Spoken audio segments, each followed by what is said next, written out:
Hello, YouTube. I'm with an East Dayton resident who lives in this area. He looks like he just got off work, I assume, at the Arby's on Airway. Marine. Yes, sir. So, what is your name? My name is Travis Miser.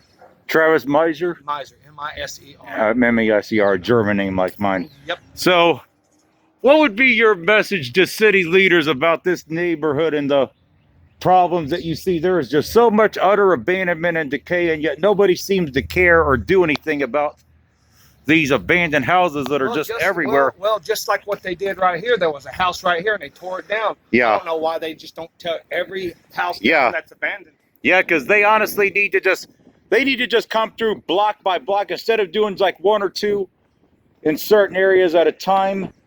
I mean, like my friend Ted, you know, who's lived in this area before. I've lived in East Dayton before. I lived about 12 years here, and I spent a lot of time, you know, in this area, you know, during my late teenage years, because my best friend Steve used to grow. He lived around here. He's lived everywhere in frickin' East Dayton. You can't go any more than 4 blocks without finding one area he's lived in. Yeah. So, I mean, how often would you say you see somebody in these abandoned houses, or how often do you find dead needle, or do you find needles laying around here? You can go up and down here, up and down 2nd Street. They got alleys. You find needles in there I walk down an alley every once in a while, just walking around. You can see dead needles. And you know, I'm not sure if you watched any of my videos, but if you type in East Dayton on YouTube, you'll see my videos, about 200 or 300 videos. All right, I'll do that. Yeah, and your name is Travis. So you're in agreement with they need to come here block by block and start tearing down. Oh, yeah. And just go block by block and start tearing these houses down. The last winter, people were in these abandoned houses with heaters, starting fires. Yeah. They were killing themselves. See, where I used to live at over by the 5th and Linden area, like there have been so many so many house fires in that area. Yeah. I mean, like probably the worst block I've seen anywhere on this side of town is right over here, the next block over, 3rd and Finley and 2nd. Yep. Has to be the worst, you know, block that I've seen. Like I'm getting ready to do a video on this.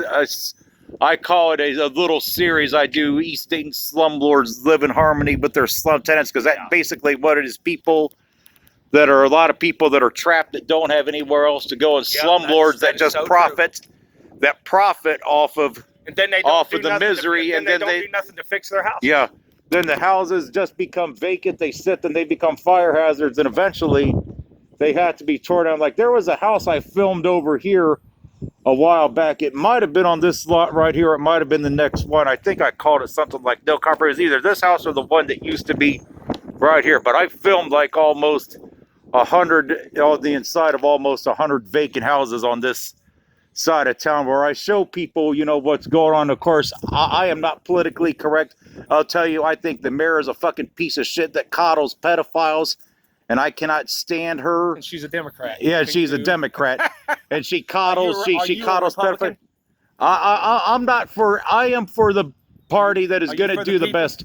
That is for the people. I'm not a partisan whore like some people are. But yeah, I mean, we've had a big problem with vacant houses in this area, and it's amazing when I look at this walk around here back from 2nd to Finley. I'm surprised there hasn't been more houses burned out in this area, because it is disgraceful.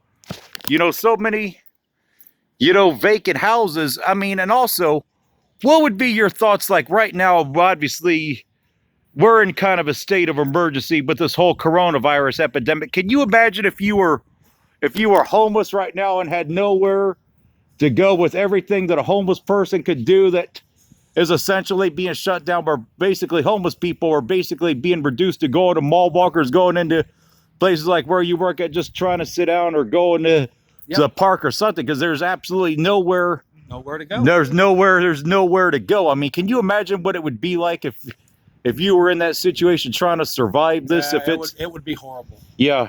Because just trying to find some place to charge your phone anywhere that's open. And trying to find someplace warm to sit. Yep. Yeah, I mean, this area, it's sad. I mean, I've filmed so many houses over here, and I bring attention to the awareness of this problem. I mean, I mean, I am completely independent blogger. So there is no censor on my YouTube page. I am not politically correct. I am going to speak the truth. You're gonna Speak the truth on what's really going on. So, do you like Trump? Yes, I do like Trump. Yes, I do like Trump. So I mean, do you think he's going to be reelected?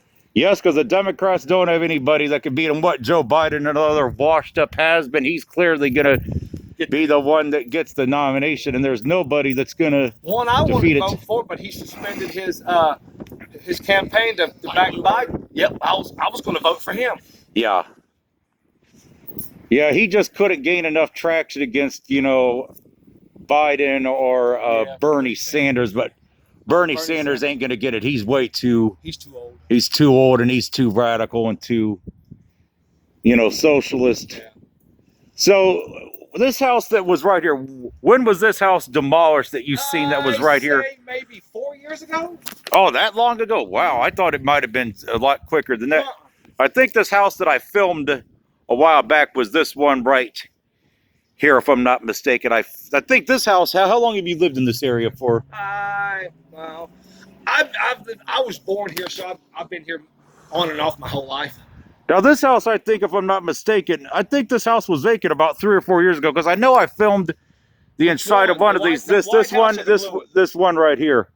This one, I think, was vacant a while back. The green one? Yeah. Yeah, it was. Yeah, that was one of the ones I filmed on the inside. It's nice to see that somebody has bought it and fixed it up. Yep. But I think from what I can recall when I made that video, that one wasn't in that bad a shape. Like the one where he used to live at 18 years ago, 25 and 27 North Findlay Street over there. There's no saving that one. It's totally gone. Yeah, I know which one you're talking about. It's totally gone. The floors are missing. There ain't no saving that one. Nope. It was nice meeting you, Travis. My name's Mark, and I'm gonna post this video in the next day or two. I'm gonna go over Bright State and upload videos. They got blazing fast internet speed, and thank you for your time and your honest thoughts, because I do give people a platform where they don't have to be censored by anybody or have to be politically correct, where they can say the stuff they can't say on Channel 7. The president, I don't know if it's gotten stuff done. Because most of them that's been in there ain't done nothing. Well, they're too establishment. There's too many establishment, politicians, and that's true on both sides of the aisle. Yep. I mean, and you have nothing but establishment people in there. Everybody says it's the president that runs the country. No, it's not. It's the Congress. Only the president has the right to sign it. The thing that he's weak on, I think, from somebody that supports him. He's not good when it comes to picking his cabinet. Like, he picked like John Bolton, who's nothing but a neocon, warmonger and piece of shit. And clearly Trump is immune to sending us off to war. I mean, he's getting us out of wars, and he's picking too many of the old Bush neocon, leftovers. Yep. And that's his big weakness, I think, coming from somebody, who supports him. He needs to understand and realize the people that voted him in, do not want the old establishment politicians, the old establishment Republicans or the Democrats. And that's his big weakness, is that his cabinet has been very turbulent because he keeps bringing back all the old old Bush people that he doesn't have any vision or anything in common, with. And that to me is where is his, biggest weakness. But I think he's done a very good job on the economy and many other things. But it just would be nice to see the economy effects trickle over to depressed parts of cities across this part of the country, because in this part of the country, we got a huge, massive problem with vacant houses in many cities across the Great Lakes region. It's just like I took the bus, the back streets from 24, and it turned into 2. It took the back streets coming into Dayton, and there were so many houses on these back streets that are vacant. Some of them were burnt out and everything. They just need to go to the back roads and just mow the houses down that are and get them done. I mean, when they pay contractors, they just get them done like 3 or 4 at a time and just mow them down, because there's just Because the longer they linger here, the more problems they're going to create. Because, in addition to homeless people squatting these, you got rodent problems, you got raccoons, you got possums sleeping in these houses too. They destroy all the whatever wiring that homeless people or squatters or scrappers didn't strip out. The rodents have chewed it up. Yep. I mean, to me, this problem with the vacant houses, like the one behind you, and like so many of this area, this is not something that's going to go away in the next. Nope, it's not. In the next 20 years, because, I'm 43. He's 41. How old are you? I'll be 45 next month. So you're only a year older than me. You were born in 75. I was born in 76.